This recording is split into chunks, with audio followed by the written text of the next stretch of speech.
Assalamualaikum warahmatullahi wabarakatuh. Selamat siang, salam sejahtera untuk kita semua.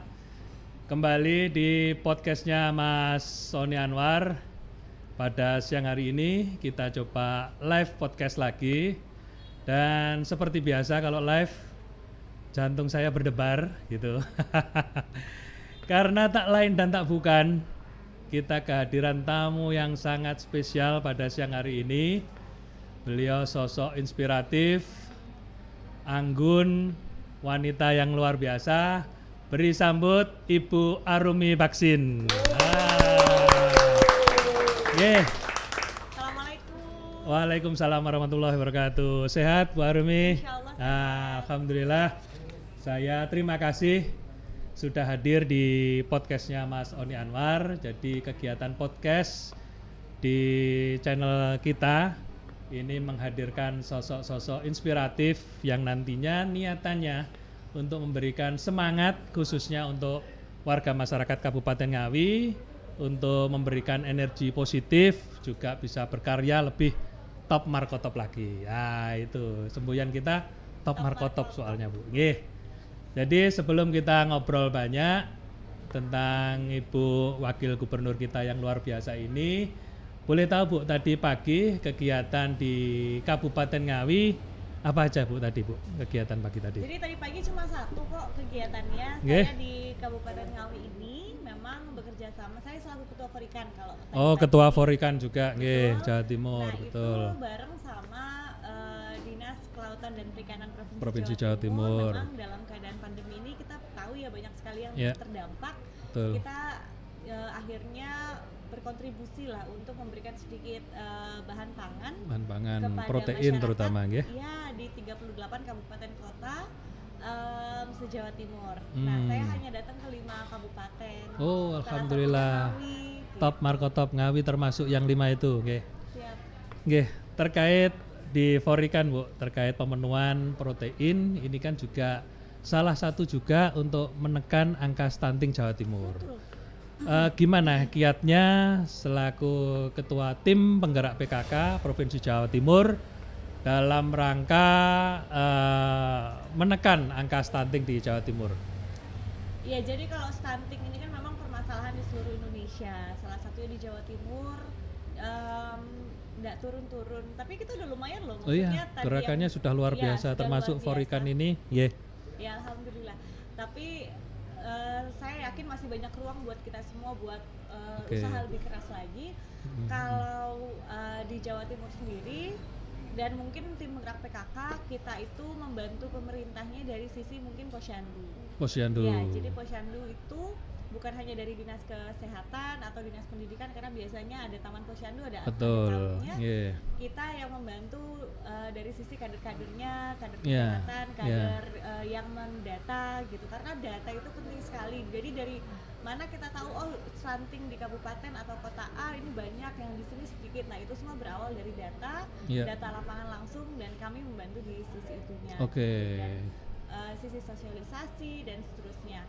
Jadi memang kalau untuk stunting sendiri, Mas, kan pasti nggak mungkin cuma bisa satu pihak pemerintah aja, nanti harus Betul. ditambah PKK. Ya. Udah ada pemerintah dan PKK harus ditambah Organisasi yang Nanti, untuk dan menguatkan yang elemen paling penting masyarakat. justru ujung tombaknya masyarakatnya langsung. Betul, gitu. secara langsung. nggih. Ya, pemirsa podcast, tadi sekilas kegiatan di Kabupaten Ngawi terkait beliau juga ternyata Ketua Forikan di Provinsi Jawa Timur. Bagaimana di Forikan itu juga ikut bersama-sama pemerintah Provinsi Jawa Timur untuk menekan angka stunting. Kalau saya melihat datanya, Jawa Timur itu masih 25%-an ya Bu? Lumayan, iya. Iya, di Kabupaten Ngawi malah masih di atasnya dikit Bu, 25,5. Tapi ya kita akan berusaha sekuat tenaga karena ini menjadi bagian terpenting untuk Betul. mencetak generasi penerus kita. Betul. Tapi gini ya, ngomongin soal stunting dan juga pandemi, ini satu hal yang kemudian saya bicara gitu, bahwa memang angka stunting di tahun ini kemungkinan turunnya mungkin tidak akan drastis, gitu. Tidak akan signifikan Bukan gitu karena ya. kegagalan pemerintah sebetulnya. Ini bukan untuk mengelak ya, tetapi memberikan fakta supaya kita sama-sama bisa ini. Karena memang pemerintah pada saat tahun 2020 ini diberikan cobaan di seluruh dunia, bahkan dengan adanya pandemi COVID-19 ini. Pandemi ini tuh efeknya banyak sekali. Betul. Gitu. Jadi bukan hanya fokus pemerintah yang beralih dari yang mungkin stunting kemudian ke pandemi, tapi juga behavior dari masyarakatnya berubah. Gitu. Misalnya dulur-dulur Ngawi ini tadinya mungkin punya anak yang memang harus imunisasi, punya anak yang harus kontrol ke posyandu. Nah, sekarang ada kan pasti tutup posyandunya. Ya, ada ketakutan-ketakutan. Betul, ini baru mulai buka lagi dan seterusnya. Jadi, secara otomatis mungkin penurunannya tidak akan sedrastis di tahun-tahun sebelumnya, tapi harapannya walaupun kontribusinya kita pada saat pandemi ini ada banyak batasan ya, masyarakat tuh bisa justru lebih kontrolnya tuh lebih di tangan masyarakat. Oh, lebih kepada bagaimana partisipasi masyarakat untuk bisa menekan angka stunting. Oke, sedulur Ngawi semua, tadi agak berat ini ceritanya itu karena memang program. Nah, sekarang jadi yang ringan-ringan dulu. Boleh kita diceritakan, Bu?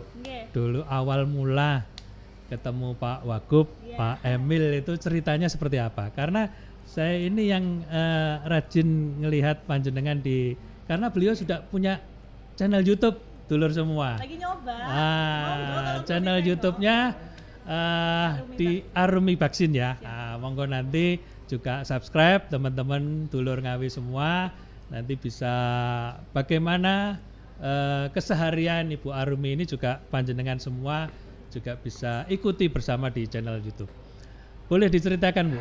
Dulu perkenalan, karena kalau saya lihat di media sosial dulu ada jasa-jasa dari manajernya yang luar biasa itu. Boleh diceritakan. Gimana Bu? Cerita, Bu.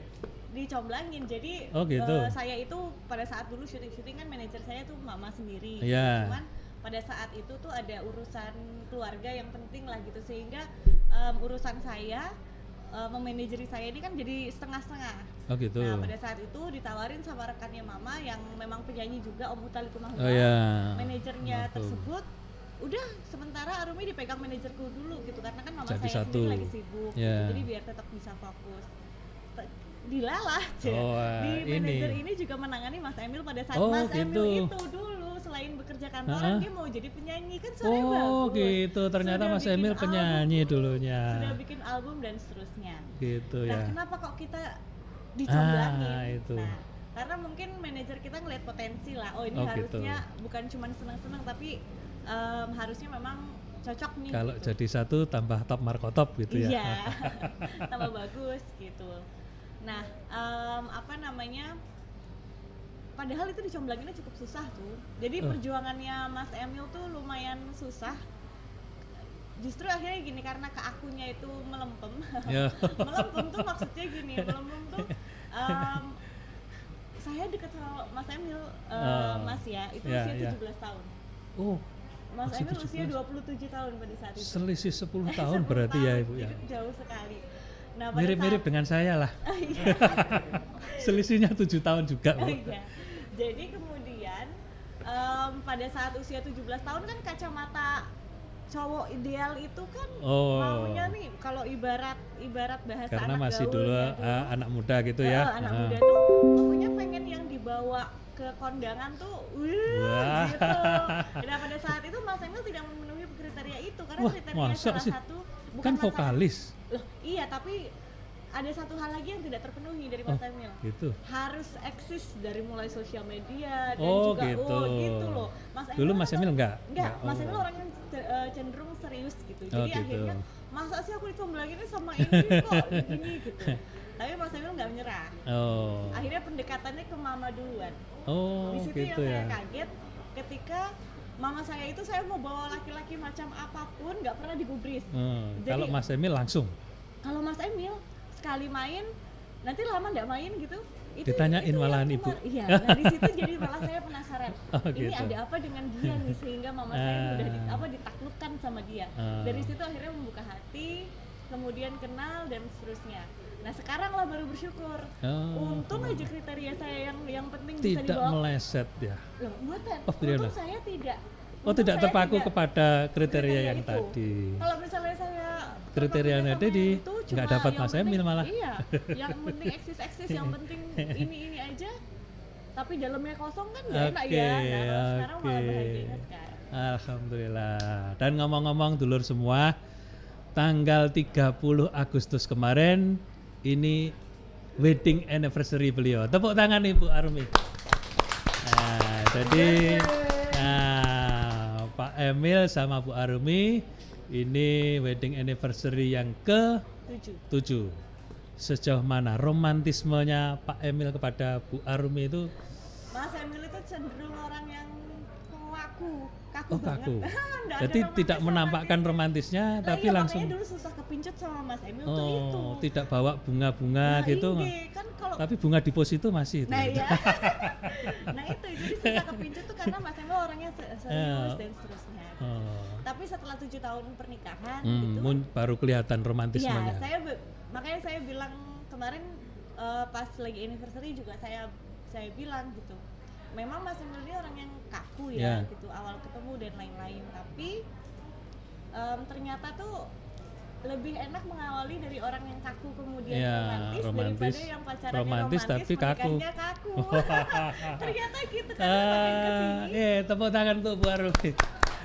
Jadi ternyata kesini, alhamdulillah mungkin setiap tahun saya sentil ya gitu. Nggak dibawain bunga, nggak dibawain mungkin gitu terus gitu. Jadi akhirnya kemudian sekarang dibikin surprise dulu enggak, Mas Emil bukan tipe gitu, sekarang sudah. Terkait surprise itu memang kalau saya melihat Pak Emil itu kelihatan orangnya memang sedikit kaku gitu. Serius, bukan kaku, sorry. Serius. Tapi ternyata romantisme itu memang tadi jenengan sampaikan ada surprise. Nah, sebelum panjenengan ke sini saya disentil sama Pak Emil. Bahwa Bob nanti pokoknya saya pengen ada surprise untuk istri saya. Terus akhirnya siap. Iya. Oh, ngomong dulu sama saya. Wah, ini agak surprise yang luar biasa dari Pak Emil. Terus kemudian kita berkolaborasi dengan UKM yang ada di Ngawi. Kita buat kejutan buat Ibu. Apa kejutannya? Ini Bu, saya bawakan kejutannya. Oh, tenanan kok. Kameranya on semua. Ini boleh dibuka, Bu. Oh iya. Boleh dibuka sekarang. Dan ini boleh dibuka ya Pak Saudara. Oke. Ini gimana ini bukanya? Karena rapat banget ya.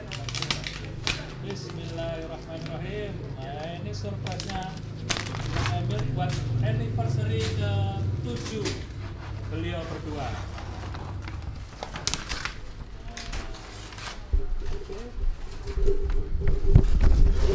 Wah. Beneran loh. Tepuk tangan. Keren. Ini dari UKM Ngawi dari Ngerambe, Bu. Banyu biru, sorry, dari Widodaren. Ini ZR Art gitu loh, Bu. ZR Art. Nah, ini dari pelepah pisang terus dibikin lukisan. Wow. Ini kalau dari Jawa tambah Cantik kan lukisannya dari sana. ini sisi romantisnya Pak Emil itu ketika sembunyi-sembunyi sudah dibikinkan, Bu. Keren toh? Keren. Sip. Nanti dibawa pulang. Oke.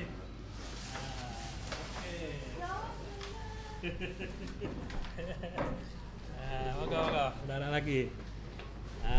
Ini terkait ngomong UKM di Ngawi, alhamdulillah sekarang sudah luar biasa, Bu. Iya.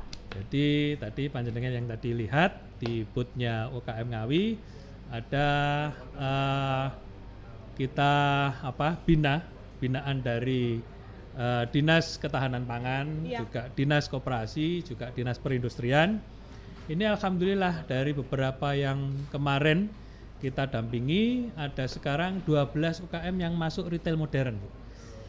Tepuk tangan untuk UKM Ngawi.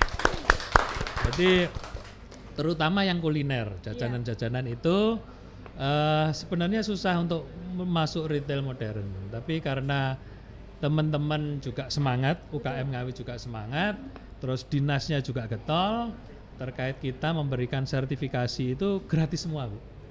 Jadi sertifikasi halal, terus untuk merek, iya, terus kemudian BPOM-nya, fasilitasi untuk packagingnya, terus kemudian kalau ada cita rasanya kurang kita datangkan chef-chef yang untuk mendampingi. Oh iya, alhamdulillah. Ini karena memang kepala OPD-nya top markotop ini ya. Iya, makanya. Terus sebagai Ibu juga ketua Dekranasda Provinsi Jawa Timur. Betul. Harapan untuk UKM ini seperti apa, Bu, ke depannya, Bu? Harapannya kalau sekarang itu mungkin ditanya tahun lalu udah beda lagi, karena sekarang ini harapannya UMKM itu bisa mengubah musibah ini menjadi sebuah kesempatan, opportunity, ya. Jadi menjadi sebuah kesempatan karena di mana orang banyak di rumah, walaupun mulai sekarang new normal atau tatanan hidup yang baru, tetapi masih mayoritas di rumah. Orang kalau di rumah itu udah sekarang pegangannya gadget, jadi membuka gadget itu lebih lama dibandingkan tahun-tahun sebelumnya.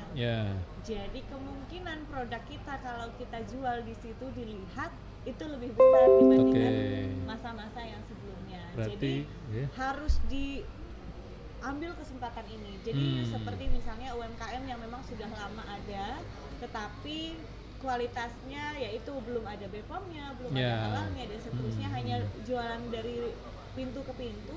Harapannya bisa semua itu diperbaiki, apalagi dengan fasilitas pemerintah yang luar biasa. Diambil kesempatan ini, masukkan pasar modern baik yang online ataupun yang offline. Kemudian jadi bisa jadi batu loncatan yang baru untuk kedepannya. Oke, jadi dulur semua, khususnya UKM Kabupaten Ngawi, tetap semangat di tengah pandemi. Betul. Jadi terus berkarya karena Ketua Dekranasda Jawa Timur senantiasa support. Jadi tadi yang disampaikan Bu Arumi, kita kalau di UKM ini justru kesempatan ya, Bu. Betul. Di tengah pandemi semua terdampak. Ketika UKM itu bisa survive, ini justru menjadi potensi untuk bisa maju bersama. Betul. Karena semuanya memang akhirnya dari nol semua akhirnya ya. Semua. Kalau kemarin kan bisa salip-salipan. Benar. Sekarang di riset semua. Tidak hanya UMKM, kita kalau besar pun teriset. Kalau balap mobil ini masuk pit stop semua ini. Keluarnya bareng-bareng. Maka dari itu dulur semua, ini di tengah pandemi justru menjadi kesempatan panjenengan. Gunakan teknologi informasi, terus berkolaborasi dengan terutama yang muda-muda yang sudah ini, Bu, e-commerce itu. E-commerce dilibatkan semua karena zaman sekarang ini nyun pangapunten, zaman rebahan ini, Bu.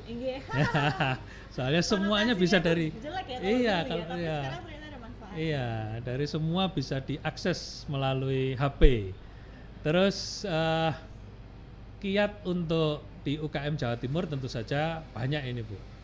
Program prioritas yang mungkin kita bisa akses di teman-teman UKM Ngawi, mungkin dari tim penggerak PKK ada program apa, dari Ketua Dekranasda ada program apa Bu kira-kira yang bisa diakses untuk teman-teman UKM ini bisa lebih cepat lagi lah.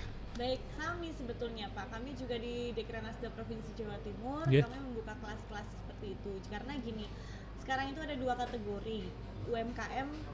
Jadi ada kategori UMKM petahana dan UMKM yang baru. UMKM pandemi. Jadi kalau UMKM petahana adalah mereka-mereka yang sudah berusaha, sudah menjadi pengusaha, tetapi survival. Mereka beradaptasi sehingga bisa di pandemi ini mereka tetap bertahan. Nah, kemudian yang baru ini adalah yang tadinya belum usaha, terus ketika pandemi atau baru berusaha. Baru seperti berusaha. Yang bikin masker, face shield seperti itu. Makanan juga ya. Makanan luar biasa. Jadi dulu yang ibu-ibunya mungkin sibuk bekerja dan seterusnya, mungkin kena dirumahkan kemarin, sehingga biasanya ibu-ibu tuh skillnya masak kan Pak, jadi itu kemudian dijual. Nah, kami membuka kelas-kelas itu untuk mereka ada kelas yang memang untuk petahana, bagaimana kita bisa beradaptasi, bisa survive dan gitu. bagaimana kelas-kelas untuk lahir di UMKM gitu. dengan tuntutan yang baru. Karena UMKM sekarang ini bukan, jadi sertifikasi halal, sertifikasi BPOM dan seterusnya ini menjadi sebuah persyaratan yang sudah mutlak. Karena orang itu belinya online sekarang. Kalau tidak ada sertifikasi ini, mereka tanpa melihat langsung cara kita menjamin customer kita bahwa this is safe, ini aman itu gitu, ya dari sertifikasi dari situ, itu. Ya betul. Tapi ternyata sampai situ saja tidak cukup. Yang kedua adalah menariknya sendiri dari mulai packaging dan seterusnya. Sehingga kami buat di Dekranasda Provinsi Jawa Timur, kami coba fasilitasi membuat kelas-kelas tersebut, tetapi sebetulnya akan sangat strategis jika disupport oleh kabupaten-kabupaten dan kota seprovinsi Jawa Timur, salah satunya Ngawi. Karena yang begitu getol, yang memang sudah terdepan, dan karena yang paling dekat, kalau kami di Provinsi Jawa Timur itu stratanya tidak langsung ke masyarakat. Di kabupaten dan kota inilah yang langsung ke sedulur-sedulur semua. Sehingga masukan, sehingga mintanya apa itu harus berani UMKM ini, baik UMKM, baik perajin dan seterusnya. Nah, ada satu lagi Mas, kalau aku boleh cerita, UMKM dan perajin ini kan mayoritas senior atau sepuh-sepuh gitu. Kemudian kita bilang bahwa ini sudah zamannya digital dan seterusnya. Akhirnya dijawab, ya berarti sudah lewat masaku, karena saya kalau disuruh belajar lagi dari awal tentang penjualan digital, mendingan nyerah aja deh, saya mendingan yang bagian produksi aja gitu. Sehingga banyak juga yang kemudian patah semangat dengan konsep strategi pemasaran yang baru seperti sekarang ini. Nah, akhirnya disinilah menunjukkan bahwa menunjukkan bahwa pentingnya kolaborasi. Betul. Jadi anak muda, kadang kita semua itu dilahirkan dengan skill, bakat itu berbeda-beda. Itu harus saling melengkapi. Ada juga anak muda yang memang skillnya itu ya diproduksi. Jadi membuat produknya bagus, membuat packagingnya bagus, tapi dia tidak punya skill di pemasaran. Minta dengan anak muda lainnya untuk berkolaborasi. Begitu juga dengan sepuh-sepuh ini. Sudah ada batik yang bagus dan lain-lain. Bagian pemasaran di online dan seterusnya, minta anaknya, teman anaknya atau semuanya. Ada, kita punya, kalau di Provinsi Jawa Timur, Pak Wagub juga punya MJC, kita sebut Millennial Job Center. Di situ di mana kita mengumpulkan memang anak-anak muda sih kebanyakan, itu dengan skill-skill masing-masing, sehingga kalau kita membutuhkan skill-skill tertentu, kita bisa cari di situ. Atau saya yakin di Kabupaten Ngawi luar biasa saya melihat packagingnya aja, melihat konsep ini aja, berarti potensi dari terutama anak muda di sini tuh luar biasa. Nah, ini jangan cuma untuk diri sendiri. Walaupun kita punya usaha kopi misalnya, pasti kita akan fokus dengan usaha kopi kita ya, Mas ya. Jadi kita akan fokus dengan usaha ini, gimana cara pemasaran dan lain-lain. Cara sodakohnya anak muda adalah membantu mbah, misalnya tetangga kita yang pembatik, tetapi tidak tahu cara memasarkan, kita bisa bantu dengan itunya. Jadi kolaborasi sekarang ini, karena zamannya zaman susah, zaman susah, tanpa kolaborasi nggak jadi tidak akan maju. Betul. Ya, sedulur semua, jadi keywordnya yang Ibu Arumi sampaikan tadi, saya sering dipanggil Mas, jadi nerdek saya ini tambah nerdek. Kan jadi keringetan semua, iya. Jadi keyword tadi yang Ibu Arumi sampaikan untuk UKM di Kabupaten Ngawi dan juga di Jawa Timur, kuncinya adalah kolaboratif.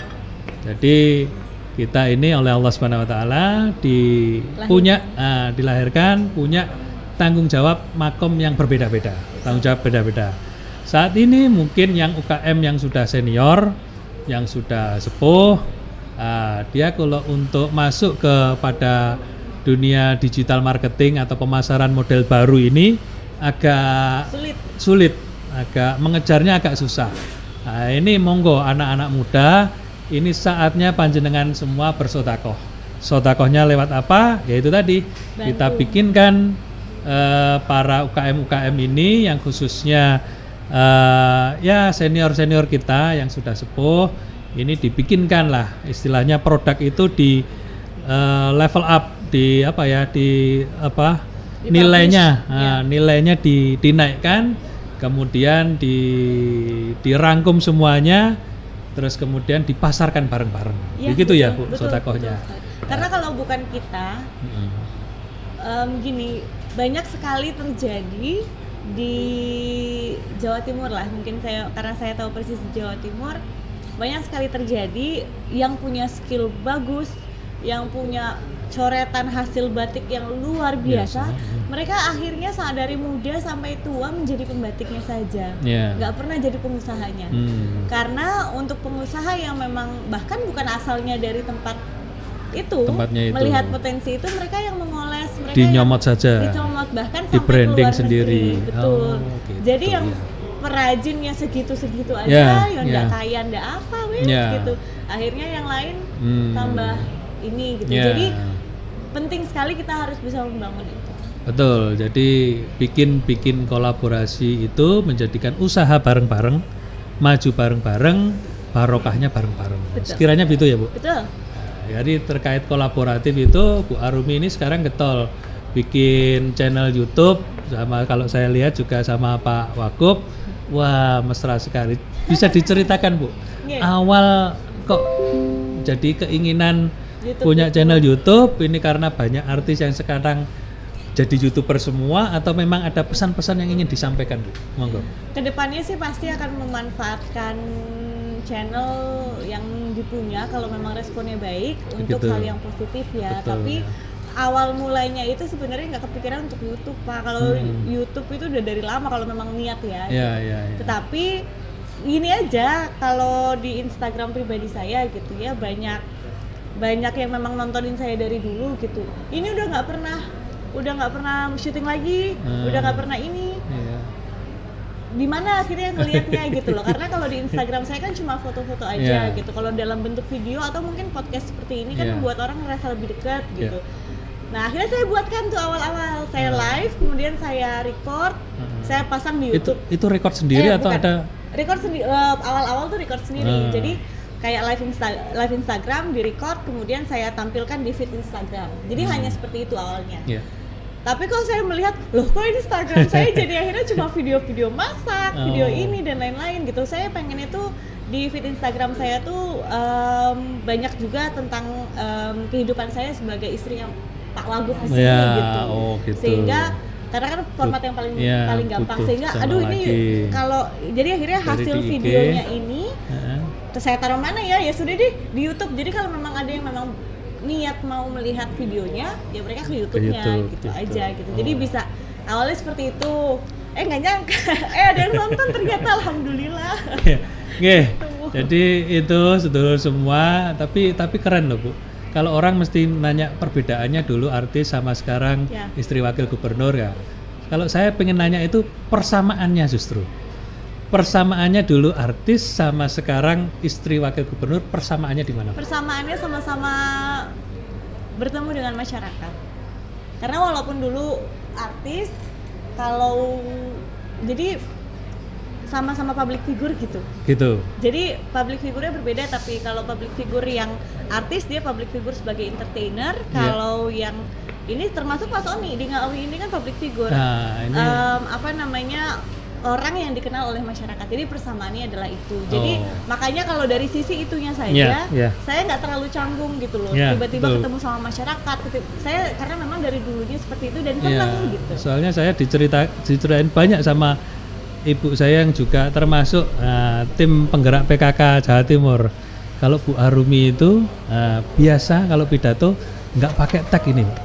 Nah, karena seringnya kalau di dunia keartisan itu kan skripnya itu kan tebel-tebel dan itu harus hafal.